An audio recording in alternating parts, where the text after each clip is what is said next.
Men have no knowledge of what love is.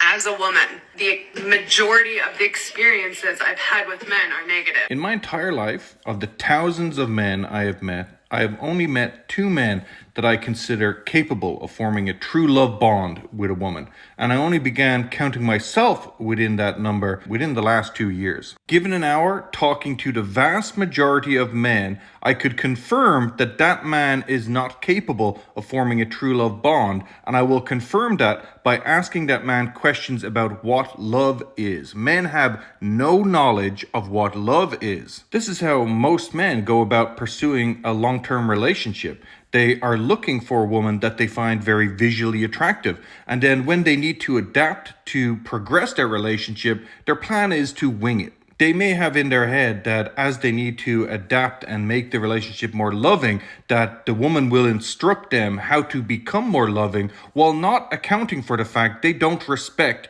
the opinions of women. Women, however, for the most part, are students of emotional dynamics in relationships. They follow celebrity relationships, they watch movies, TV shows, they read books about relationships, they play The Sims and emulate relationships. A woman is looking for the pleasure of a long-term loving bond with another human. Back when I was dating, every woman I dated said they'd never met a man like me before. And I consider that version of myself 1,000 times worse than the person I am today. But it was based on the simple fact that I was interacting with them like a real human being. I was not looking at them and trying to figure out how I get them to take their clothes off and have sex with me. It wasn't even in my mind. I had a genuine curiosity and fascination about who they were as a human, and they had never experienced that from a man before. For a man to be capable of a love bond, he must first be a good person. And I don't mean you have set yourself up with the image of a good person. I mean your thoughts must be the thoughts of a good person.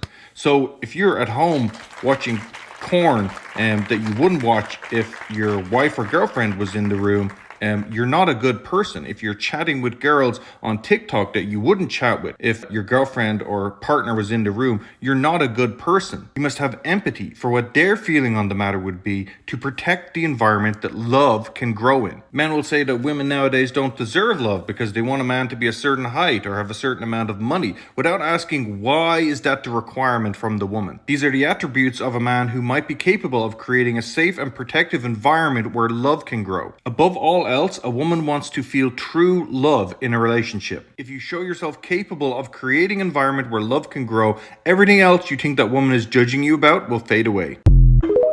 Ooh, okay.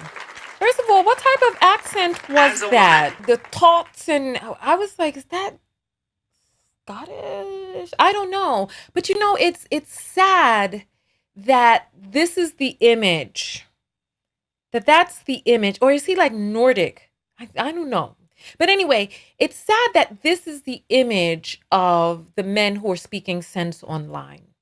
And for some reason, the conversations that we're having in our community are by and large so primitive. I hate to say it. It's like we can't even get up Maslow's hierarchy with the stuff that we're talking about. It's like we can't even talk about being on a different dimension because the stuff that we're talking about in our community is so surface.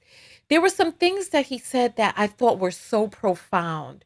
All right, let's see. Because there's I want to respond to the things that he was saying in the Entire video. life, of the thousands of men I have met, I have only Thousands. met two men that I consider capable of forming a true love bond with a woman. So this is a man who is talking about how he's spoken to thousands of men. But these men will gaslight you about how you should have chosen better. First of all, they want to choose you younger and younger when you know less and less of what to look for, right? And then say that you should have chosen better. Like, how does a 16-year-old know what to choose? I mean, because if you leave it up to people discussing R. Kelly, even a 16-year-old is grown and fast and knew what she was doing above and beyond some damn 55-year-old man who has spent the last 40 years perfecting his predation. But nonetheless, They have in their head that as they need to adapt and make the relationship more loving, that the woman will instruct them how to become more loving, while not accounting for the fact they don't respect the opinions of women. so this is the part that I wanted to highlight. The conundrum. And men live in this area of the conundrum, the virgin whore dictomy, the she's going to teach me and show me, but I don't respect her opinion. I want you to hear that part again, because instead of working on themselves, instead of working on the relationships that they have with human beings, instead of them regarding women as human beings, how many times have you heard men say he's not interested in knowing you if he's not attracted to you or want to sleep with you, that he has enough female friends? Run. Just please, just don't ask any questions. Don't tell him he needs more. Don't run. Take my word for it. Run. Just run. That person is in a space where he doesn't see you as a person. You're a commodity. He's been listening to these men online. He sees your value in we're in these meat suits. And those who are over 30, you know that you start to see little things shift.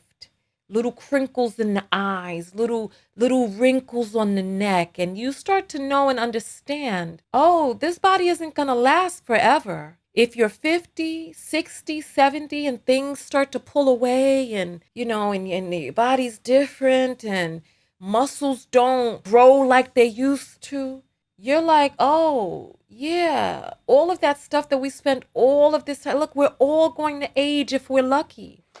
But these men are acting like they live in a world where you're a tradable commodity, where your aging is a deterioration of your worth, that your experience and wisdom, and constantly saying they don't care about your job, they don't care how many languages you speak, they don't care where you've traveled, they don't care how you have cultivated yourself as a person. It's like, what that mouth do? I'm just like, this is what I'm saying. The conversations we're having are primitive.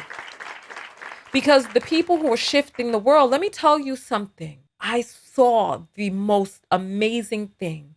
Go look up Chat GPT, I believe it's called.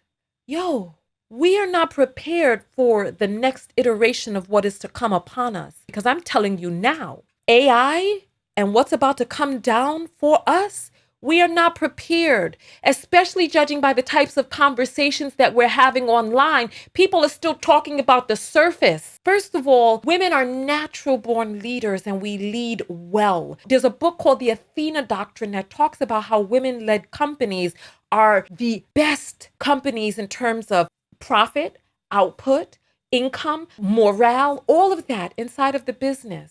The resource of humans are cultivated much better under women-run companies.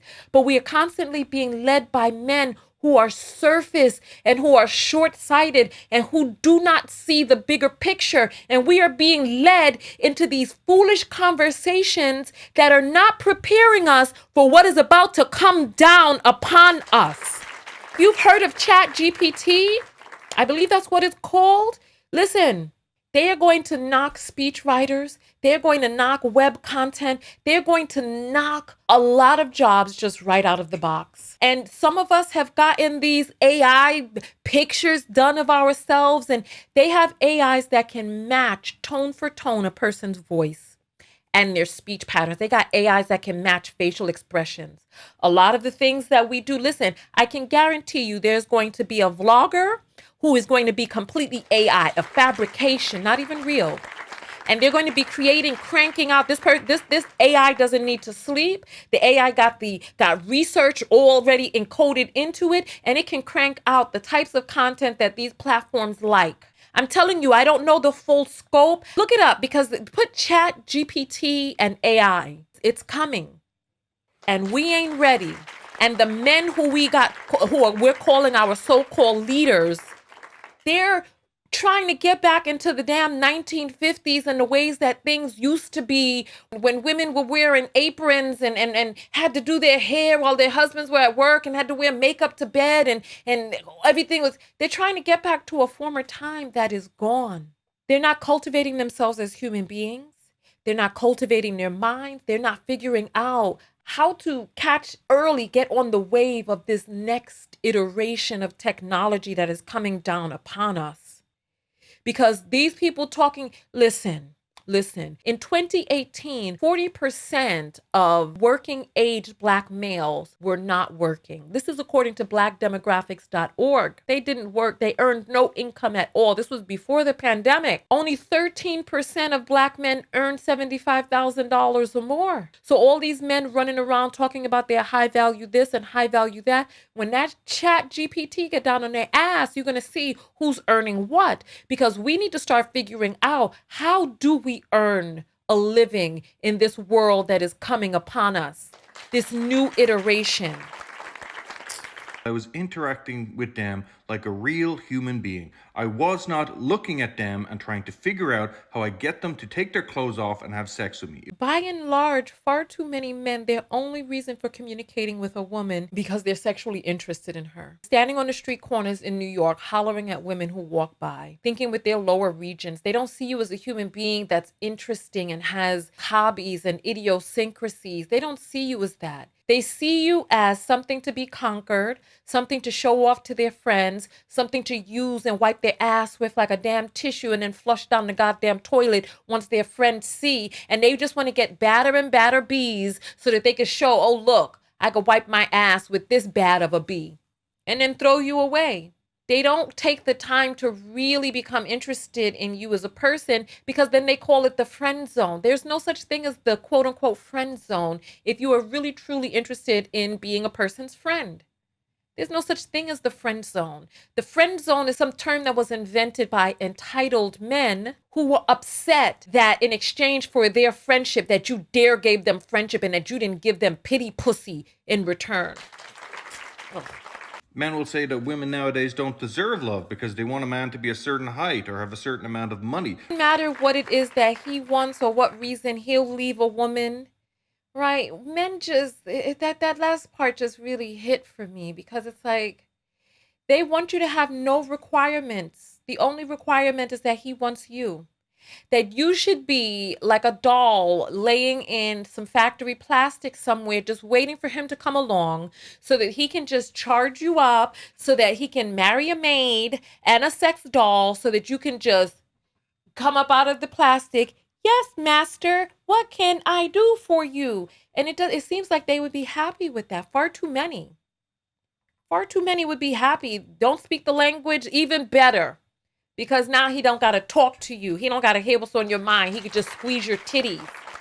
It's like, it's ridiculous. They want you to have no requirements whatsoever. They just want you and you want them. Anyway, I thought that was really poignant. Men don't know how to love. What are your thoughts on that right there? Is he on point or is he off? But listen. Be a part of the live show with thousands of other viewers. Go to TonyaTKO.com/text and join the text notification squad and get a text whenever I go live. Support the show and yourself, and I'll see you on the next live broadcast.